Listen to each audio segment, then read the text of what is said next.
ಕರ್ನಾಟಕ ರಾಜ್ಯದಲ್ಲಿ ಪ್ರಿಯಾಂಕಾ ಖರ್ಗೆ ಅವರು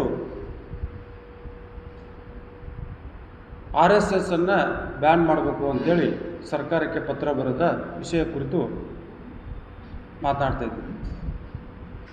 ಪ್ರಿಯಾಂಕಾ ಖರ್ಗೆ ಅವರು ದಲಿತ ಕೋಟಾದಲ್ಲಿ MLA ಆಗಿ, ದಲಿತ ಕೋಟಾದಲ್ಲಿ ಮಂತ್ರಿಯಾಗಿ, ದಲಿತರ ಏಳಿಗೆಗಾಗಿ ತಮ್ಮ ಕಾರ್ಯಕ್ರಮಗಳನ್ನು ಮಾಡೋದು ಬಿಟ್ಟು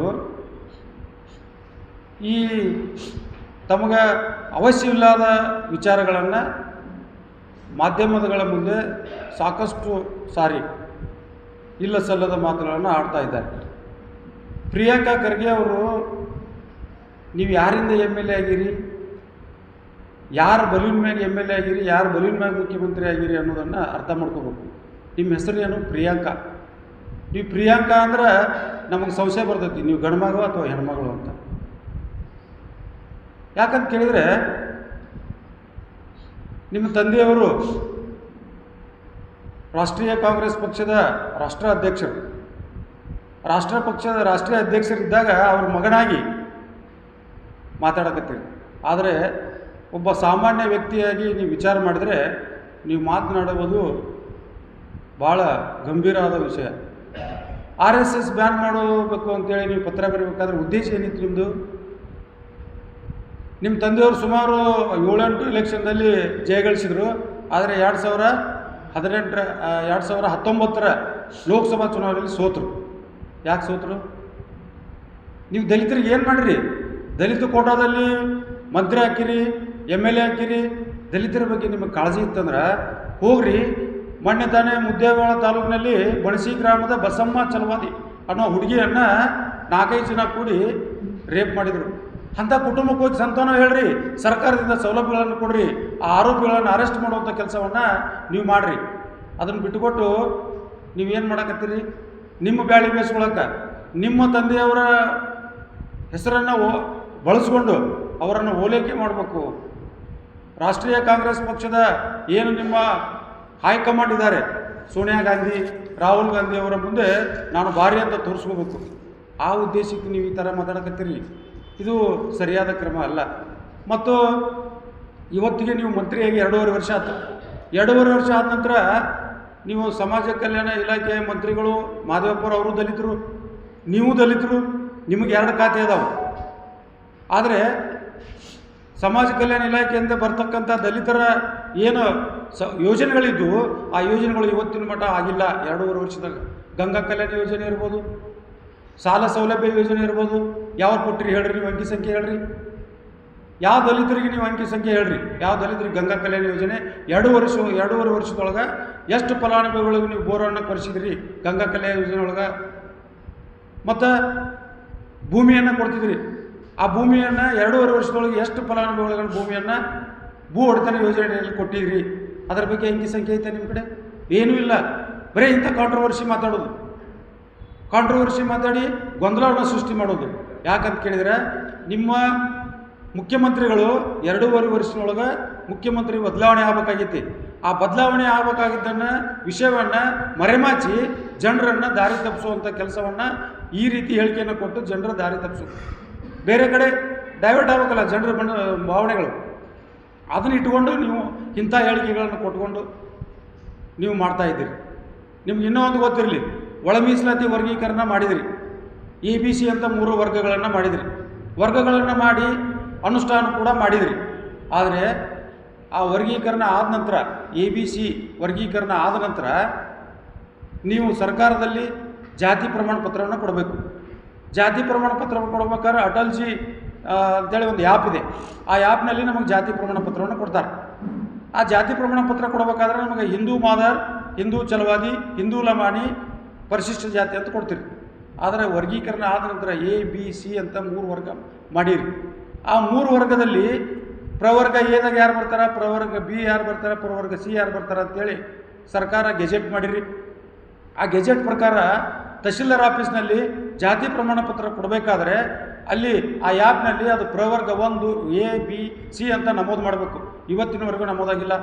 ಒಳ ಮೀಸಲಾತಿ ವರ್ಗೀಕರಣ ನೀವು ಆಯೋಗವನ್ನು ರಚನೆ ಮಾಡಿದ ನಂತರ ಯಾವುದೇ ಸರ್ಕಾರದ ಹುದ್ದೆಗಳಿಗೆ ಹುದ್ದೆಗಳನ್ನು ಭರ್ತಿ ಮಾಡಿಲ್ಲ. ಒಳ ಮೀಸಲಾತಿ ವರ್ಗೀಕರಣ ಜಾರಿ ಆದ ನಂತರ ನೀವು ಹುದ್ದೆಗಳನ್ನು ಭರ್ತಿ ಮಾಡೋಕ್ಕೆ ಆದೇಶವನ್ನು ಮಾಡಿರಿ. ಎಷ್ಟೋ ಅರ್ಜಿಗಳನ್ನು ಕರೆದಿರಿ, ಎಷ್ಟೋ ಶಾಲೆ ಕಾಲೇಜುಗಳನ್ನು ಅಡ್ಮಿಷನ್ ತೊಗೊಳಕತ್ತಾರ. ಅಲ್ಲಿ ಕಾಸ್ಟ್ ಸರ್ಟಿಫಿಕೇಟ್ಗಳನ್ನು ಕೊಡಬೇಕಾದ್ರೆ ತಹಶೀಲ್ದಾರ್ ಆಫೀಸ್ನಲ್ಲಿ ನಿಮ್ಮ ಯಾಪನ್ನು ಬದಲಾವಣೆ ಮಾಡಿಲ್ಲ. ಇದ್ರ ಬಗ್ಗೆ ಗಮನ ಕೊಡಬೇಕು. ನೀವು ದಲಿತರಿಗೆ ಅನುಕೂಲ ಮಾಡಿಕೊಡ್ಬೇಕಾದ್ರೆ, ಸಾಮಾಜಿಕ ನ್ಯಾಯ ಕೊಡಬೇಕಾದ್ರೆ, ದಲಿತರ ಏಳಿಗೆ ಮಾಡಬೇಕಾದ್ರೆ ಇಂಥ ಕಾರ್ಯಕ್ರಮಗಳಿಗೆ ನೀವು ಒತ್ತು ಕೊಡಬೇಕು. ಅದನ್ನು ಬಿಟ್ಟುಕೊಟ್ಟು RSS ಬ್ಯಾನ್ ಮಾಡಿರೋದು ಪತ್ರ ಬರೋದು ಏನು ಹರ್ಕತ್ತಿತ್ತು ನಿಮಗೆ? ಏನು ಹರ್ಕತ್ತಿತ್ತು? ಕಾನೂನು ಮಂತ್ರಿ ಆಗಿದ್ದಾಗ ಆರ್ಟಿಕಲ್ 370 ನೀವೇನು ಹೇರಿದ್ರಿ ಈ ದೇಶಕ್ಕೆ, ಜಮ್ಮು ಆ್ಯಂಡ್ ಕಾಶ್ಮೀರದಾಗ ಹೇರಿದ್ನಾಗ ಬಾಬಾ ಸಾಹೇಬ್ ಅಂಬೇಡ್ಕರ್ ಕಾನೂನು ಮಂತ್ರಿ ಇದ್ದಾಗ ಆ ಸಭೆಗೆ ಅವರು ಗೈರಾಗಿದ್ದರು. ಆದರೂ ಕೂಡ ಕಾನೂನು ಮಂತ್ರಿ ಇರಲಾರ್ದೇ ನೀವು 370 ಆರ್ಟಿಕಲನ್ನು ಜಾರಿಗೊಳಿಸಿದ್ರಿ. ಇದೆಲ್ಲ ಅರ್ಥ ಆಗಿಲ್ಲ ಪ್ರಿಯಾಂಕ ಖರ್ಗೆ ಅವರಿಗೆ. ನಿಮಗೆ ಬಾಬಾ ಸಾಹೇಬ್ ಅಂಬೇಡ್ಕರ್ ಅವರು ಈ ದೇಶಕ್ಕೆ ಸಂವಿಧಾನ ಕೊಡಬೇಕಾದ್ರೆ ಅನೇಕ ಶಬ್ದಗಳನ್ನು ಚರ್ಚೆ ಮಾಡಿ ದೇಶಕ್ಕೆ ಸಂವಿಧಾನವನ್ನು ಕೊಟ್ಟಾಗ ನೀವು ಬಾಬಾ ಸಾಹೇಬ್ ಅಂಬೇಡ್ಕರ್ ಅವರನ್ನು RSS ಅವರು ಹಂಗೆ ಮಾಡಿದರು ಹಿಂಗೆ ಮಾಡಿದರು ಅಂತ ಹೇಳ್ತೀರಿ. ಬಾಬಾ ಸಾಹೇಬ್ ಅಂಬೇಡ್ಕರ್ ಅವರು ಕಾನೂನು ಮಂತ್ರಿ ಇದ್ದಾಗ ಏನು ನೀವು ಆರ್ಟಿಕಲ್ 370 ಮಾಡಿದ್ರಿ?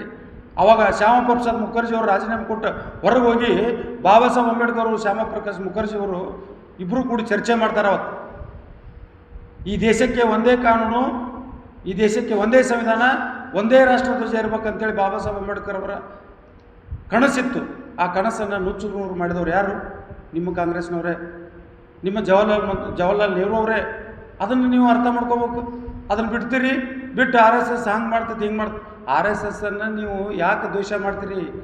ಏನು ನಿಮ್ಮನ್ನು ಮಾಡೈತಿ? ಯಾರು ಸಾರ್ವಜನಿಕ ಸ್ಥಳಗಳಲ್ಲಿ ನಾವು RSS ಪಥಸಂಚಲನ ಮಾಡ್ತೀವಿ. ಇವತ್ತಿನಾದರೂ ಒಂದು ಉದಾಹರಣೆ ಕೊಡ್ರಿ. RSS ಪಥಸಂಚಲನದೊಳಗೆ RSS ಸ್ವಯಂ ಸೇವಕರು ಯಾವುದೇ ರೀತಿ ಗಲಭೆ ಮಾಡಿದ್ದಾರೆ? ಏನೂ ಇಲ್ಲ. ಯಾಕಂತ ಹೇಳಿದ್ರೆ ಅದು 100 ವರ್ಷ ನೀವೆಷ್ಟು ವಿರೋಧ ಮಾಡಿದರೂ ಕೂಡ ಅದು ಹೆಮ್ಮರವಾಗಿ ಬೆಳೆದೈತಲ್ಲ, ಅದನ್ನು ನೀವು ಇನ್ನೂ ಎತ್ತರಕ್ಕೆ ಹೋಗುತ್ತಾ ಅನ್ನೋ ಒಂದು ಕೆಟ್ಟ ಭಾವನೆಯಿಂದ ನೀವು ಇದನ್ನು ಮಾಡ್ತಾ ಇದ್ದೀರಿ. ಇದು ಸರಿಯಾದ ಕ್ರಮ ಅಲ್ಲ. ಪ್ರಿಯಾಂಕ ಖರ್ಗೆ ಅವರಿಗೆ ನಾವು ಹೇಳೋದಿಷ್ಟೇ, ನೀವು ಒಬ್ಬ ದಲಿತ ಮಂತ್ರಿಯಾಗಿ, ದಲಿತ ಕೋಟಾದಲ್ಲಿ MLA ಆಗಿರಿ, ದಲಿತ ಕೋಟಾದ ಮಂತ್ರಿ ಆಗಿರಿ. ಆ ದಲಿತರ ಏಳಿಗೆಗಾಗಿ ಕಾರ್ಯಕ್ರಮಗಳನ್ನು ಮಾಡಿರಿ. ಅದನ್ನು ಬಿಟ್ಟುಕೊಟ್ಟು ಬೇರೆ ಏನೇನೋ ಬರೇ ಮಾತಾಡೋದು, ಕಾಂಟ್ರವರ್ಸಿ ಮಾತಾಡೋದು, ಎಲ್ಲಿ ಬೇಕಲ್ಲಿ ಮಾತಾಡೋದು, ಏನೇನಾರ ಮಾತಾಡೋದು. ಎಲ್ಲಿ ಮಾತಾಡೋಕ್ಕೆ ನಿಮ್ಗೆ ಅಧಿಕಾರ ಕೊಟ್ಟರೆ? ನಿಮ್ಗೆ ವಯಸ್ಸು ಎಷ್ಟು ರೀ?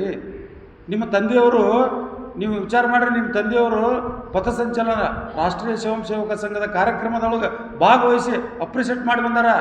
ಅದು ಕೂಡ ರೆಕಾರ್ಡ್ ಇದೆ. ನೀವು ನೋಡ್ರಿ, ನಿಮ್ಮ ತಂದೆಯವರು ಹೋಗ್ಯಾರ.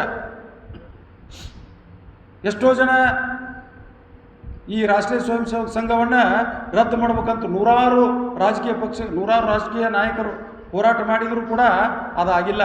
ಅದು ನಿಮ್ಮ ಕೈಲಿಂದನೂ ಆಗೋದಿಲ್ಲ.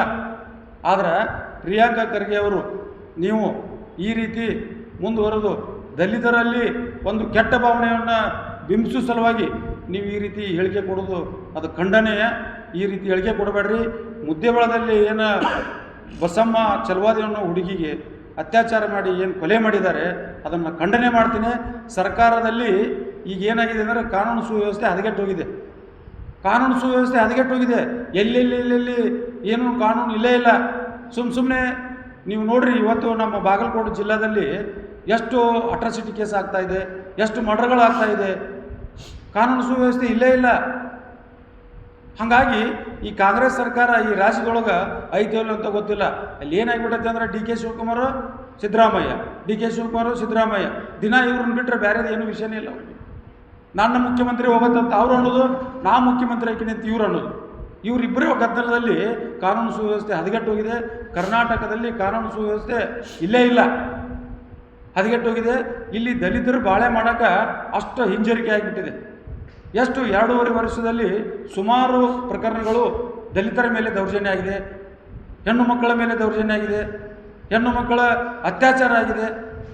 ಇದನ್ನೆಲ್ಲ ನೀವು ಗಮನದಲ್ಲಿಟ್ಟುಕೊಂಡು ಮಾಡಬೇಕು. ಮತ್ತು ಅಲ್ಲಿ ಮಾನ್ಯ ಬಸಮ್ಮ ಹುಡುಗಿಗೆ ಏನು ಅತ್ಯಾಚಾರ ಮಾಡಿದ್ದಾರೆ ಅವರನ್ನು ಬಂಧನ ಮಾಡಿರಿ, ಅವರಿಗೆ ಉಗ್ರವಾದ ಶಿಕ್ಷೆಯನ್ನು ಕೊಡಿಸುವಂಥ ಕೆಲಸ ಸರ್ಕಾರ ಮಾಡಬೇಕು. ಮತ್ತು ಆ ಹುಡುಗಿಗೆ ಸಂಬಂಧಿಕರಿಗೆ, ಅವ್ರ ಹುಡುಗಿ ತಂದೆ ತಾಯಿಗಳಿಗೆ 25 ಲಕ್ಷಗಳನ್ನು ಪರಿಹಾರವನ್ನು ಕೊಡಬೇಕು ಸರ್ಕಾರ ಅಂತ ಒತ್ತಾಯ ಮಾಡ್ತಾ ಇದ್ದೇನೆ. ಮತ್ತು